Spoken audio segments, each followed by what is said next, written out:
3 minutos para las 11 de la mañana. Está con nosotros, como lo anunciamos, el diputado Germán Martínez, santafesino, licenciado en Ciencias Políticas, rosarino, hincha Central. Para mí es importante para que tenemos entienda. Tu pérdida de objetividad. No, al contrario. Tu incapacidad para hacer preguntas incisivas. Bueno, vos me ponés enfrente a un hincha estudiante y es difícil. Sí, vos ya lo querés abrazar en lugar de entrevistarlo. Una empatía distinta. Claro. Por ejemplo, Nicolás Márquez, el biógrafo de Milei, ¿es hincha estudiante? Si le pregunto, ¿cómo hago? Claro. La verdad que cada hincha tiene ustedes. ¿Vos tenés algún hincha que te avergüence? No me acuerdo. Debo tener, seguro. Gimnasia tiene Sturzenegger. Bien. Y a Cristina. Y pues depende, hay gente que está orgullosa con Yo cada te estoy uno. diciendo quiénes tiene Gimnasia. Con cada uno. Cristina, Sturzenegger, Martín Tetaz. Yo tengo Franco Luciani, Baglietto, Abonicio. Yo tengo a Adrián Yáñez, músico. Fito. No quiere correr. Fito. Músico Adrián Yáñez. Periodista Hugo Conadamón. Mira. Ernesto Guevara no lo matás con nada. Ernesto Guevara, ¿de qué es? Hincha Central. Mira. Alberto Olmedo. Bueno, convengamos que es un ya personaje está, polémico. Listo. A ver, Germán, estamos con Germán Martínez. Me llega a escuchar mi hijo. Yo tengo un hincha de Central y un hincha de Newell. ¿Ah, sí? El más grande, hincha de Central. ¿De familia mixta? ¿Por qué de Newell? Mi mujer de hincha de Newell. Bueno, por eso, familia mixta. Familia rosarina, típica. Pero familia, ¿sabés que hay muchos casos así? Pero sí, lleno. Se arregla eso, si un hijo... un equipo No, esto no salió por arreglo, salió porque sí. Pero yo conozco varias familias mixtas Así amigos. que cuando yo le hago todo este elenco, con el más grande, el más chico me tira Maradona, jugó con nosotros y Messi. Claro, obvio, sí. Entonces ahí nosotros lo corremos con la cultura y ellos nos tiran los 2-10, digamos, ¿no? Di María y ellos a Bielsa, ¿no? Claro. Ellos tienen Bielsa también, sí. Bueno, nosotros Menotti. Ni saludamos. No Buen termina día. mal la charla. No termina mal la charla. Bueno, a ver. Fui al pase radio como... ¿Y de qué hablaste? De fútbol. La historia de los clubes. Germán, Axel y Cristina, ¿qué ves que va a pasar? ¿Qué mirada tenés sobre un conflicto que mucha gente está diciendo que es una taradez? ¿Qué ves vos? Saludos primero, no saludé, che. Buen día. Nos metimos en el fútbol y me metiste así nomás, sin escala. Mirá, cuando uno pierde elecciones, como perdimos nosotros en la elección nacional, está claro que siempre hay momentos donde las cosas se discuten, se hablan, a veces en mejor tono, a veces en un tono más crispado entre compañeros y compañeras.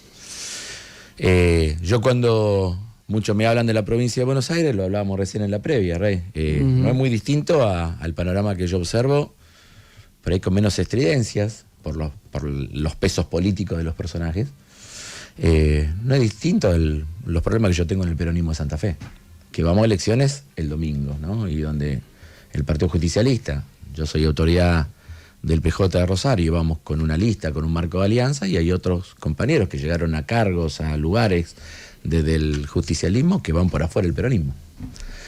Entonces me parece que primero lo que le tenemos que dar al debate de la provincia de Buenos Aires es un necesario contexto un poquito más general que tiene que ver con la necesidad de reacomodarnos después de la derrota del año 2023. Primer elemento.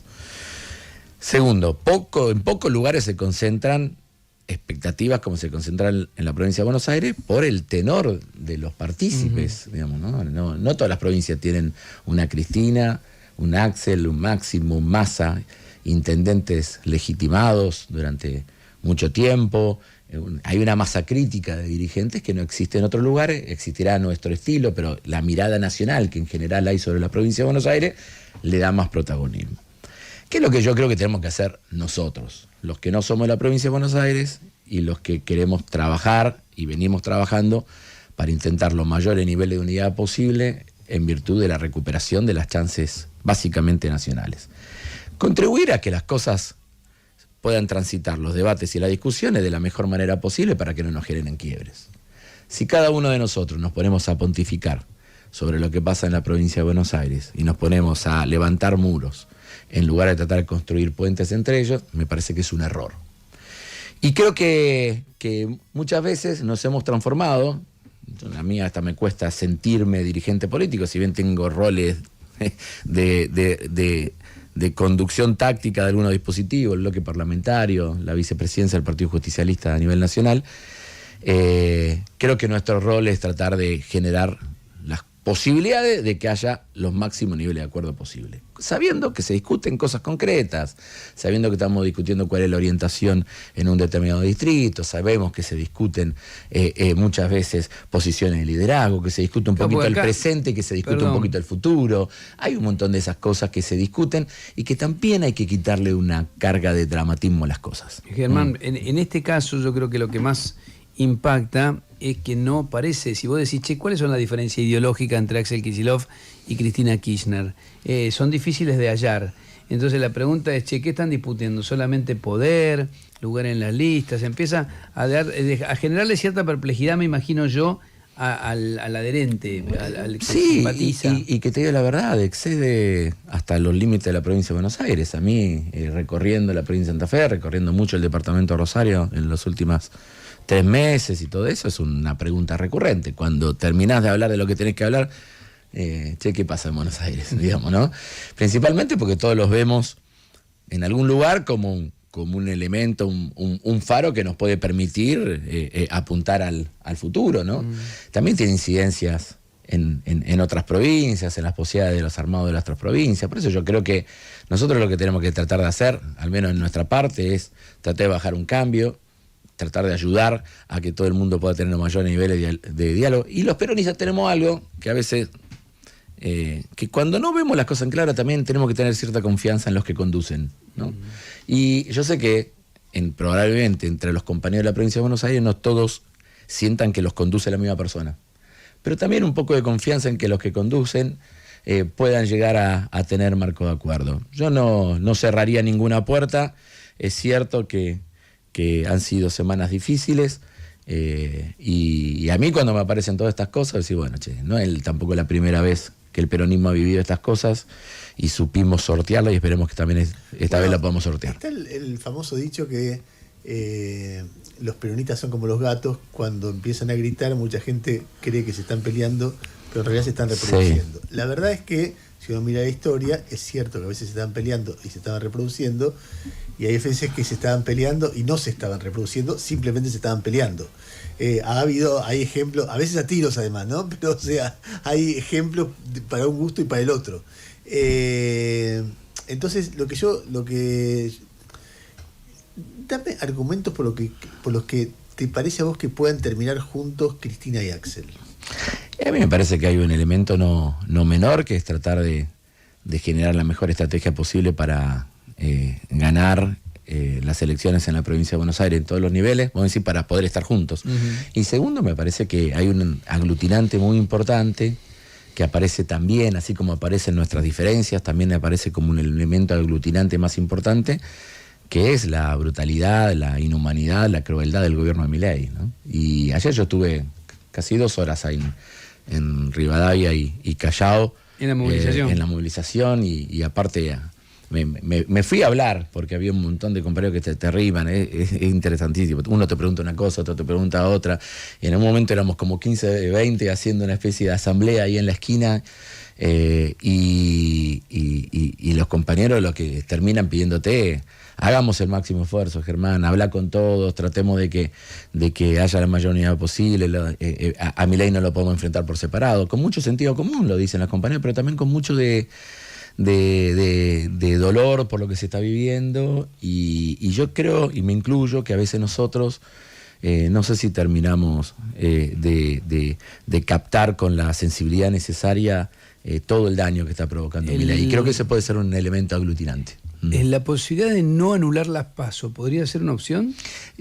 Cuando más te metas en los temas específicos, más me va a costar contestarte, bien, digamos, ¿no? Bueno. ¿Por qué te digo? Porque acá, a cosas que nosotros en la provincia de Santa Fe, vos sabés perfectamente, hemos ido a elecciones intermedias, donde el mismo día votábamos diputados nacionales con boleta, papel tradicional, con una urna tradicional, con voto de 16 años, y ese mismo día, en la misma mesa, votábamos boleta única, papel para cargos provinciales, concejales, con otras urnas, con voto desde los 18 años. Así que lo que para la provincia de Buenos Aires es un gran quilombo logístico. En Santa Fe se hizo. Lo hicimos, y acordate que, excepto esta vez que la de concejal está adelantado, en general cuando gobernaba el socialismo, las elecciones intermedias coincidían con la elección de diputados nacionales, senadores nacionales, coincidía con las elecciones de concejales y presidentes comunales, en una única elección donde había efectivamente paso y general,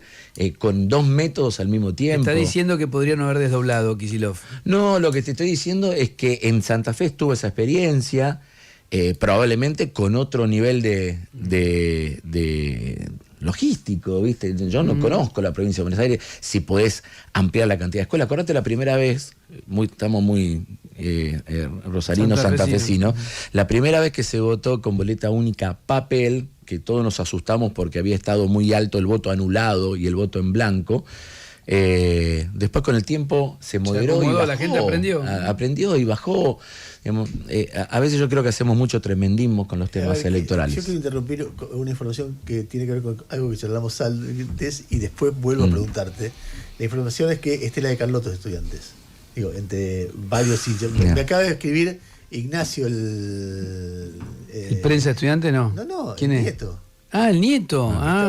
Ignacio Carlotto, sí, está bien. Y bueno, les cuento nada más. Está bien. Él es de River. No, volviendo al tema, los elementos que generarían, lógicos para que el peronismo vaya unido a la provincia de Buenos Aires son bastante previsibles. Vos lo expresaste bien. Si estás junto, tenés más posibilidad de ganar una elección. Si encima de que está enfrente es Milei, hay más necesidad y más requerimiento de que estén juntos. Además, él va a ir junto con el PRO, es la única provincia donde parece. Pero en cualquier caso, tenés un desafío fuerte. Además, la política habitualmente tiene que ver, no siempre, con sumar, lo que hace Lula en Brasil, por ejemplo, que es la opción lógica de un tipo que junto a esto, junto a otro, pero este tiene tal ambición, este tiene tal la otra, este piensa A, el otro piensa B, bueno, está bien, juntémonos, veamos cómo, etcétera. Es tan obvia la argumentación que lo único que puedo entender que genera una ruptura es la patología. Hay una patología de exceso de ambición o de exceso de intolerancia. ¿Por qué? No, yo trato de no ponerla. Cuando hay conflictos políticos, yo trato de analizarlo desde el punto de vista de las coordenadas políticas. Cuando meto patologías, cuando meto psicologismo, cuando meto eso en general, corre eso, pero entonces la ambición, si querés. Me complica. No, miradas, puede haber miradas probablemente legítimas sobre lo que se está discutiendo ahora y cómo cree cada uno que es la mejor manera de resolver la coyuntura electoral. Bueno, pero es el arte de conciliar esas miradas. Pero a veces esas miradas vos las podés conciliar con más facilidad, a veces con menos. Yo escucho los argumentos de uno y de otro, y realmente yo escucho esa mirada y me siento cerca de pensar que lo que más nos potencia es una elección potente, con todos los niveles al mismo tiempo. Pero no me siento en condiciones de pontificar sobre quién tiene la verdad y quién no tiene la verdad. En los argumentos me siento, sinceramente, mucho más cerca de la mirada de Cristina. Pero eso, y Axel sabe el respeto que tengo con él, y tengo compañeros de mi bloque que están comprometidos con la mirada del gobernador, y yo en cada oportunidad que tengo, lo hice este día en la sesión, nombré uno de las cosas horribles que hizo Milei en los últimos 2 meses, fue el pedir la intervención y la renuncia del gobernador de la provincia de Buenos Aires. Así que yo defiendo a todos mis compañeros y a todas mis compañeras, pero en la mirada puntual sobre cómo se resuelve un tema, ¿por qué no puede haber mirada distinta? No, lo que digo es, trato de entender, no es que, qué sé yo, la lógica del camino hacia la ruptura, porque, a ver, siendo muy esquemático, del lado de Axel lo que dicen es, si yo quiero llegar a la presidencia, tengo que llegar con poder propio, porque si no me va a pasar lo de Alberto Fernández. Del lado de Cristina dicen, es un traidor, llegó donde llegó porque nosotros lo impulsamos, y ahora viene con la idea de que tiene que tener una mirada distinta porque no puede tolerar la jefatura de Cristina. No sé si llamarlo patología, pero evidentemente es un caso muy raro donde, frente a valores más importantes, lo que prima es una ruido en la relación entre los dos. Pero, Ernesto, siempre nosotros tenemos estos problemas. En el peronismo, lo que para ustedes es una novedad por el volumen de la atención, estos problemas nosotros los tuvimos siempre. Hay, por algo, el general Perón siempre hablaba se basaba en la tradición de Aristóteles y Santo Tomás, de la necesidad de esta tensión entre el todo y las partes. Es una tensión histórica. Sí, en todos lados, porque no solo el peronismo. No, bueno, pero nosotros especialmente es un tema muy recurrente y muy potente. De hecho, afectó la gestión de Alberto Fernández. Entonces, no, pero esto anda más atrás. Sí. Esto, esa tensión entre el todo y las partes, entre cuánta autonomía, cuánta capacidad de decisión propia tienen las provincias argentinas, cuánto el peronismo es un movimiento nacional, cuánto somos un partido nacional y cuánto somos, ¿te acordás? Una confederación de partidos provinciales. Digamos, esa tensión existe y va a existir. Lo que nosotros tenemos que tratar de encauzar lo que podamos, ¿no? Y si no se puede en algún momento, de alguna manera se va a resolver. De alguna manera se va a resolver. Pero creo que, digo esto, tenemos que tratar de que mientras que nosotros resolvemos los aspectos tácticos, electorales, de liderazgo, lo que sea, nuestra gente no pierda representación política en nuestro espacio. Y creo que ese es un tema a preservar. Yo creo que en ese sentido estamos haciendo las cosas bien, pero guarda con que no nos pasemos de rosca en lo electoralista y podamos terminar afectando la relación política de representación con un pedazo de nuestro electorado. Germán, yo te quiero preguntar algo más vinculado al peronismo en general. Después hablamos un poquito también del paro, de Milei. La derrota del peronismo fue muy dura, la última, ¿no? Ha perdido muchas provincias, perdió la preeminencia en el Senado, más allá de la elección. Yo siempre trato de pensar los porqué de las cosas, por qué pasó lo que pasó. Y esencialmente me parece que ese proceso de revisión no lo hace en profundidad, o por lo menos yo no lo veo que se está haciendo en profundidad en el peronismo. Entonces me pregunto, está bien, están disputando poder, en este caso en la provincia y en otros lados, pero digo, ¿cuál es la propuesta del peronismo? ¿Cuál es la propuesta alternativa? ¿Registró las razones por las cuales se dio la derrota? Yo no sé si en un único documento están todas las reflexiones que se han hecho, pero que te aseguro que ha habido una enorme cantidad de ámbitos nacionales y provinciales, y hasta te diría locales y barriales, en donde este tema se discutió sin lugar a dudas. Nosotros la primera reunión que hicimos al Partido Justicialista del Departamento de Rosario, yo lo junté el 19 de febrero del año 2024. 3 meses había pasado, hice un plenario en el aulario nuevo de Arquitectura y Ciencia Política, en la facultad, toda la mañana sobre eso. Y tratando de ponerlo en clave positiva, porque cuando uno tiene que hacer una autocrítica, tiene que ver, bueno, qué cosas tengo que mejorar para que no me vuelva a pasar lo mismo, ¿no?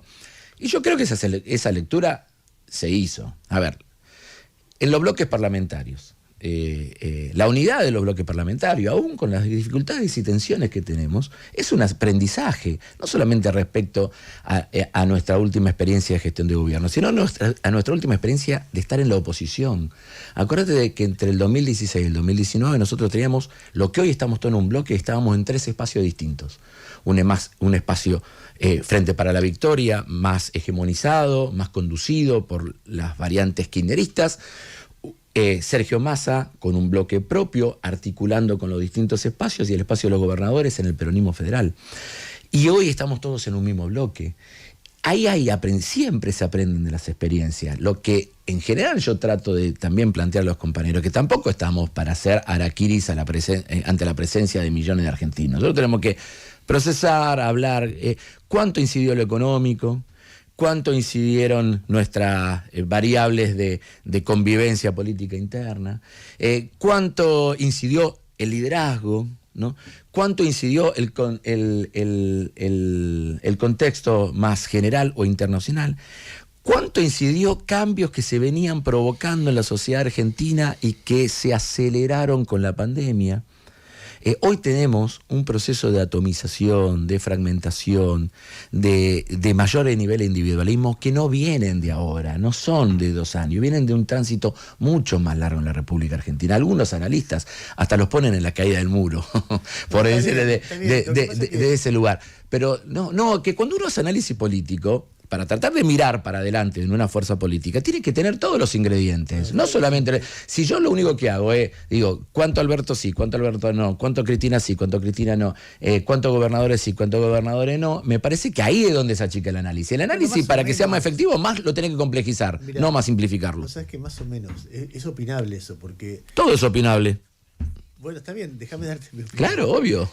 Todo. Lo que quiero decir es que si vos tenés en un análisis, le ponés tantos condimentos que finalmente ese análisis puede tender a eliminar la mirada sobre tu responsabilidad en lo que pasó. O sea, si vos tenés una pandemia y una sequía y una corriente de pensamiento que de repente todo el mundo se está expresando hacia la ultraderecha, lo mejor que te puede pasar es tener una fuerza que esté mínimamente consistente. Y si vos lo que ves todo el tiempo es peleas, mientras la gente se está poniendo cada vez peor entre presidenta y vicepresidente, y un vicepresidente el presidente termina completamente desdibujado, el ministro de Economía salta para poner a alguien que no se entiende por qué sería mejor que ese ministro de Economía, y las consecuencias de ese cambio terminan en una inflación altísima que deriva en una derrota electoral muy dura. Lo primero que uno, no digo que se tenga que hacer alerquía en público, pero plantear de que todo empieza con la caída de Muro Verdino, con la crisis del 30, es una muy buena manera de no hablar de lo que pasó con los... No. Aparte, daría la sensación de que, bueno, por ahí no nos conocemos tanto. Yo me hago cargo de todas las coyunturas y de todos los análisis, de toda la crítica, pero yo lo que no puedo dejar de hacer en una fuerza política que tiene una raíz popular, ver qué está pasando, no solamente en mis latitudes, sino en un montón de lugares con la vinculación que los sectores populares hacen respecto a la política. Me lo tengo que plantear, lo tengo que analizar. Y lo voy a hacer. Y voy a analizar qué pasa acá, y voy a analizar qué pasó. No para deslindar responsabilidades, sino para tratar de ver qué es lo que puede estar pasando y que me está afectando a mí. Bien, yo siempre lo aplico a mi caso. No quiero deslindar responsabilidades. Con el mismo tema de lo que pasa de la caída del muro de Berlín, el Frente Amplio no se rompe cuando hay una derrota y recupera las elecciones contra un presidente que era popular, como la calle Pou. Brasil. Bueno, pero animate a hacer la pregunta de por qué hay un país como Uruguay que todavía puede conservar dosis del bipartidismo que históricamente tuvo la... Viajá a Colombia, viajá a Ecuador ahora. El correísmo, con todo lo que pasó, sigue unido y está ahí de ganar un balotaje. Andá a Brasil ahora y vos tenés el PT, no solamente tiene una fuerza unida, pero nosotros no fuimos a ninguna sumando. elección después de la derrota electoral. No fuimos a ninguna. Y en la derrota electoral, cuando nosotros fuimos, es cierto que perdimos en el balotaje por la sumatoria de Milei y Macri, con el pacto de Acasuso, básicamente, ¿no? Pero nosotros en la primera vuelta electoral, donde la gente fue a elegir toda la oferta de presidentes que habían pasado las PASO, nuestro espacio político fue el espacio político más votado con 37 puntos. Es cierto que perdés la elección general, yo no le quito eso, pero no estamos arrancando de cero. Y nadie está diciendo que de acá vamos a ir al próximo turno electoral fragmentado en 200 pedazos. Tampoco lo estoy diciendo. Entonces no tenés elementos para todavía comparar esta elección intermedia con otros lugares donde fuiste y volviste. Nosotros fuimos en el año, en realidad la última comparación que podés hacer es la del año 2017, y en el año 2017 nosotros nos fuimos con una oferta única del peronismo frente a Mauricio Macri. Hubo una propuesta del Frente Renovador, hubo una propuesta de los peronismos provinciales, hubo una propuesta que se armó en muy pocas provincias, en la nuestra una de las pocas, Unidad Ciudadana. Nosotros nos llamamos Unidad Ciudadana en Santa Fe, pero competíamos contra otro espacio político dentro de la primaria que no se llamaba Unidad Ciudadana. Entonces todavía no está configurado el escenario. Ahora, te lo pregunto de una tercera forma. Yo soy un votante que podría llegar a votarlos. Yo tengo claro, porque uno lo ve y es evidente, que no todos los problemas del país llevan el nombre del presidente en ejercicio, aún con Milei, porque si no sería fácil, lo reemplazás y se resuelven los problemas. Hubo una época que mucha gente decía, todos los problemas llevan el nombre de Cristina.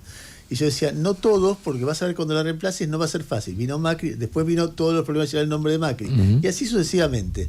Entonces yo digo, bueno, está bien, Milei claramente a mí no me gusta y veo entre las distintas opciones. Y de repente vienen ustedes. Y yo digo, ¿cómo resolvió la cuestión interna? Y no me queda claro. ¿Y cómo resolvieron la diferencia de visiones económicas? No me queda claro. Bueno, entonces estamos ante un riesgo de que el que venga después de Milei sea con las mejores intenciones del mundo, como lo fue Alberto y lo fueron Alberto y Cristina, peor que el anterior. Entonces digo, no voy a cometer ese error de vuelta. Y si lo que recibo como respuestas son análisis muy generales y nada puntuales sobre cómo fue la relación entre Alberto y Cristina, cómo fue, está bien, no te pido un harakiri, pero quiero entender qué es lo que pasa ahí. Bueno, a ver, primero, saludo que puedas estar pensando en votar, en que seamos una opción electoral, digamos, ¿no? Para vos, perfecto. Ahora, vos me estás preguntando el peronismo qué es lo que está haciendo. Vos sos un votante no peronista que quizás para castigar a este gobierno podría votarnos. Sí. Entonces, pero no venís del peronismo. Entonces, el peronismo nosotros tenemos nuestros mecanismos para procesar las cosas. Está bien, pero no me vos lo que a mí. Querés, ay, bueno, a ver, pero no ves. Vos lo que querés es decir, che, muchachos, además de procesar ustedes las cosas, denme señales para que mi voto tenga garantía de que está siendo efectivo en un determinado lugar. Vos vas a votar en un distrito. ¿Dónde votás? ¿En la capital? Ahora en la capital. Vos vas a votar en la capital. Bueno, probablemente en la capital nosotros vayamos a tener una lista absolutamente unificada con compañeros que los que están ahora y renuevan ahora y los que estaban antes siempre votaron en los bloques parlamentarios como correspondían, que fueron absolutamente opositores a Milei en toda la coyuntura que tiene que ser. Una de ellas es mi secretaria parlamentaria, Paula Penaca, Leandro Santoro, Eduardo Valdés, no sé quién se me está escapando de la ciudad de Buenos Aires, pero digamos, Itaí Hackman. Todos demostraron una coherencia absoluta y un criterio de unidad desde las distintas miradas, una cámpora, otro de peronismo más tradicional, otro más cercano al progresismo de Juan Grabois, otro embajador ante la Santa Sede. Distintas miradas lograron confluir en un lugar para oponerse a Milei. Si vos vieras ese ejemplo, ya deberías votarnos. Y nosotros Germán, lo que te tenemos que dar es justamente... Soy muy quijilloso. Sí, un poquito. Lo que nosotros deberíamos tratar es de darte a vos la señal de que más allá de estas cosas no resueltas por el peronismo, y que, lamento decirte, no sé si la vamos a tener toda resuelta hasta el momento que vos tengas que ejercer el voto, pero más allá de eso te tenemos que dar la señal de que tu voto lo vamos a poder representar en el Congreso. Y que tu voto de confianza en nosotros nos va a hacer parar a nosotros en contra de Milei en todas las coyunturas. Y hasta ahora, nosotros, Ernesto, Rey, claramente, fuimos opositores a Milei por dos grandes motivos. Uno, por mandato electoral. Porque a nosotros me eligieron cuando sacamos el 37%, 10 puntos. Ahora, desde el momento que perdimos el balotaje, nuestro bloque se transformó en opositor. Y la gente nos pidió que seamos opositores. Y nosotros desde el primer momento hasta acá somos opositores. Segundo, por convicción ideológica. No tiene nada que ver nuestro espacio político igual con las coordenadas tenés un montón de peronistas votando, acompañando a Milei. Que lo resuelvan ellos. Sí. Mi bloque parlamentario, sí, nuestro bloque parlamentario, ha sido muy unido, estuvo además parado acá. Pero lo que digo, hay otros que están orejeando encuestas. A ver qué hacen. Orejean encuestas para ver qué hacen. Entonces depende. A Milei le da un poquito mejor, se pegan al oficialismo. A Milei cae en la encuesta, se pegan a la oposición. Nosotros... ¿Por qué? No, el gobernador de Córdoba. A mí no, en términos generales, no. Mira, los compañeros de Córdoba dieron quórum el otro día y votaron con nosotros. A veces tenemos cercanías. No, bueno, eso no sé si ese es el elemento. Sí. No me parece que sea todo tan lineal. Pero sí te digo que nuestro bloque no orejea las coyunturas. Nosotros tenemos un posicionamiento político claro, en contra de Milei y en reconstrucción de una alternativa electoral, Germán, para lo que viene. A propósito de la alternativa, yo vengo viendo que hace la gente en general, sobre todo los sectores independientes, los laburantes, los que la están peleando, quieren que le solucionen dos temas centrales. A ver. La cuestión económica, que la plata te alcance, ¿no? Que la guita de que vos cobraste alcance para pagar el alquiler, para vivir más o menos dignamente, y paralelamente la inseguridad. Me dio toda la sensación que hubo una desconexión con esas dos necesidades en el peronismo, y quizás eso explique, es pregunta, un poquito esa afirmación, y el resto es pregunta, si vos ves igual, porque lo que pasó con Milei es que muchos sectores populares lo votaron, aún con un Milei diciendo voy a recortar servicios, voy a recortar la motosierra, etcétera. Bueno, a ver, varias cosas. Yo te voy a decir algo en contrario. Yo soy de los que reivindico la llegada de Sergio Massa al Ministerio de Economía, a pesar de las dificultades que tuvimos. Lo reivindico porque era un momento donde nosotros necesitábamos rearticular un dispositivo político de toma de decisiones que le dé más estabilidad a nuestro gobierno. Y creo que ayudó y mucho. Después vamos a decir, hubo temas económicos que no los pudimos terminar de ordenar en un contexto. No. Pero lo que. No, voy hacia eso. A ver, digo, porque esa necesidad de rearticular era un contraste con algo que no estaba articulado. Es decir, Guzmán vuela por el aire porque hay una pelea, entre otras cosas, entre Cristina y Alberto muy fuerte, y Cristina primero voltea a Culfas y después a Guzmán. No digo que esté bien o que esté mal, me parece que está mal. Voltea, bueno, era un repiqueteo permanente. Bueno, pero un límite a que pueda subir tarifas. A ver, Rey me pregunta, lo económico pudo haber incidido y es probable que nosotros no lo hayamos registrado lo suficiente como para dar una respuesta. Yo te digo, nosotros llegamos a ese final con todas las dificultades que tenemos. Ahora, yo miro la realidad, digamos, el paro de hoy. ¿Hay más o menos trabajo en la Argentina? Hay menos. ¿Hay más o menos changas para abastecer a los trabajadores informales que antes? Menos. ¿El comercio funciona mejor o peor? Vende menos. Días enteros en el interior, comercios que no abren caja. La recesión, la caída de consumo. Ahora, nuestra provincia, el sector industrial en crisis absoluta, y más, todas las industrias absolutamente en crisis. Todo lo que vos analizás está con dificultades. Nosotros tenemos la obligación, Rey, de proponerle a los argentinos y a las argentinas una salida económica viable a estas dificultades que tenemos. Aprendiendo de lo que no hicimos bien hasta el 10 de diciembre del 2023, pero por sobre todas las cosas... Pues si preguntás más o menos pobre, te da menos pobres ahora. Pero la de la pobreza, mira, yo me acuerdo de Buen Día D... Que tiene que ver con la inflación. Los dos hablando en Día D, mostrando cómo en algunos momentos bajaba la pobreza durante el menemismo por un efecto estadístico. Así que pero la inflación... ¿Querés que te muestre la placa que hacían ustedes? ¿Qué va a hablar mal de bajar la inflación? Soy viejo. Era de 50 tengo, pero me encantaba. Yo consumía cosas raras, entre ellos ustedes. Pero ¿se valoriza o no se valoriza eso? Eso es un error. Pero pará, ¿qué es lo que tengo que valorizar? A ver, nosotros antes de la presión final sobre el tipo de cambio en noviembre, nosotros estábamos tratando de acomodar la inflación abajo de los 3 puntos. Ese era el objetivo de nuestro gobierno, que no lo logramos. El gobierno de Milei, ¿qué hace? Hiperdevalúa, lleva la inflación al diablo. ¿Y qué está tratando de hacer? De meter la inflación abajo de los 3 puntos. Fíjate el dato de la ciudad de Buenos Aires de ayer, hay que ver cuánto da. Mañana, ¿no? Creo que se publica el dato. 3 dólares de la capital. 3 dólares de la capital, vamos a ver mañana qué es lo que da. Hay abajo un sustrato que nosotros tenemos que ver bien por qué no estamos pudiendo romper ese piso inflacionario.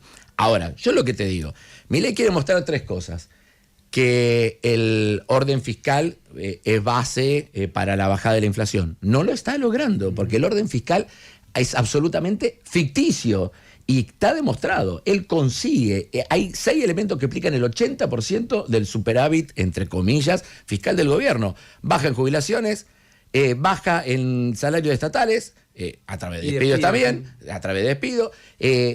menores transferencias a las provincias, menores transferencias a la universidad, menos subsidios en electricidad, gas y transporte, y el sexto elemento, obra pública cero. Esos 6 elementos explican el 85%. Pero más allá de la composición. Pero para la balanza de dólares tampoco le está dando bien, porque primero que dijo, yo recuperé una balanza de dólares positiva, era porque se habían sobreestoqueado el sector importador sobre el final de nuestro gobierno y tiraron 6 meses. Después vino el blanqueo, después vino una liquidación tardía del sector agropecuario, que cuando en realidad en octubre, noviembre, diciembre nadie vende, vendieron. En enero se encontraron con el quilombo nuevamente de los dólares y hace 9 meses que no acumulamos reserva. Y el tercer elemento, la inflación, queda claro que por estos 2 fenómenos no pudieron y la están tratando de sostener a los martillazos. Entonces tampoco están dando bien. Pero vos me preguntabas cómo hacemos para asumir esa agenda. Yo creo que nosotros tenemos que al revés de lo que se piensa, en lugar de simplificar, tenemos que complejizar los análisis. Porque lo hemos intentado simplificar nosotros y lo ha intentado simplificar Milei y no funcionó. Entonces tenemos que complejizarlo de análisis, ver qué es lo que está pasando, no solamente en la estructura general, mundial de conformación de los precios, sino qué es lo que está pasando en la Argentina, por lo cual no estamos pudiendo lograr ese objetivo básico de que la gente tenga previsibilidad en su decisión económica. Nada más que eso. Nada más que eso. Que le alcance la guita y que no la maten cuando va a tomar un colectivo. Exactamente. Bueno, está bien, Rey, pero... En Rosario pasaron de 180 pesos el colectivo en noviembre del año 2023 a 1.200 ahora, 180 pesos a 1.200. No, cuando digo no la maten, que le peguen un tiro. Ah, no, yo pensaba que no la maten con la tarifa. No, me refiero a la inseguridad. Digamos, ¿no? Bueno, vamos al tema de la seguridad, no tengo problema en que lo analicemos. Hablando de... Digo que son los dos temas que la gente pide, pero, claramente. Sí. Quiero vivir bien, quiero que me alcance la plata y que no me maten a mi hijo cuando viene de la escuela. Es que en ninguno de los dos problemas hay diagonales que te solucionen problemas de cortísimo plazo. Y en ninguno de los dos problemas que vos estás mencionando, uno puede, atacando un solo elemento, solucionar el conjunto. Si no, miremos lo que está pasando en Santa Fe. Rey, ¿es cierto que bajaron los homicidios del oso en Santa Fe? Sí. ¿Es cierto que bajaron los tiroteos en mi ciudad de Rosario? Sí. ¿La gente está viviendo mejor? No. No, es terrible como se está viviendo la situación de los barrios. Y cuando más humildes son los barrios, más zonas de frontera de clase media baja, peor se está viviendo. Hay muchísima angustia en Rosario de esto, porque todo el mundo intuye que detrás de este parate normal de tiros y de asesinatos hay una acción coordinada de delincuentes y policías. El famoso doble pacto. Pero también, gobernaron la provincia. 4 años, sí, señor. Claro, bueno, porque también hay que hacerse cargo de eso. ¿Querés que me haga cargo? Que me pongan a mí. No había un funcionario nuestro en el gobierno de Perotti. Bueno, cada uno arma el gobierno con lo que quiere. Pero ganó el peronismo, si no es un lío. Sí, está claro. Sí. Se nos fue al diablo el tiempo, pero la verdad que súper interesante. Te dejo, al final, si usás un minuto nada más, porque hay elecciones el domingo y está bueno que lo puedas...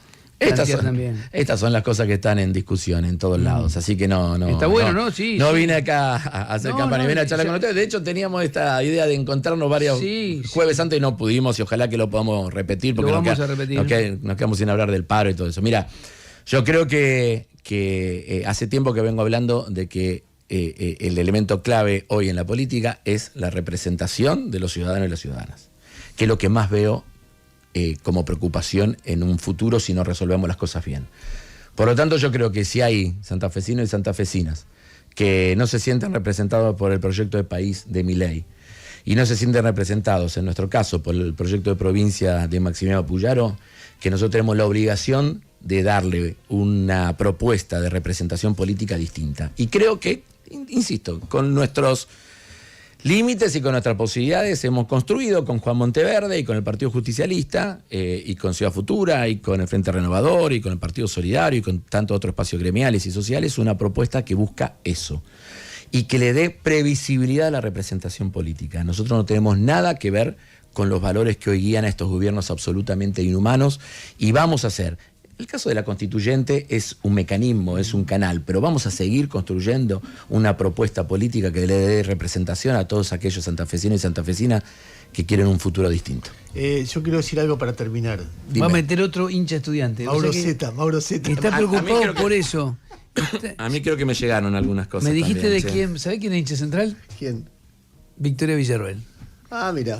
11:35, Germán Martínez, en el pase lo que pase. Los hinchas son transversales, ¿viste? Sí, totalmente, así. Vos tenés a Victoria Villarroel, yo tengo a Nicolás Márquez. ¿Viste? Ahí estamos. Fútbol. Radio con Voz.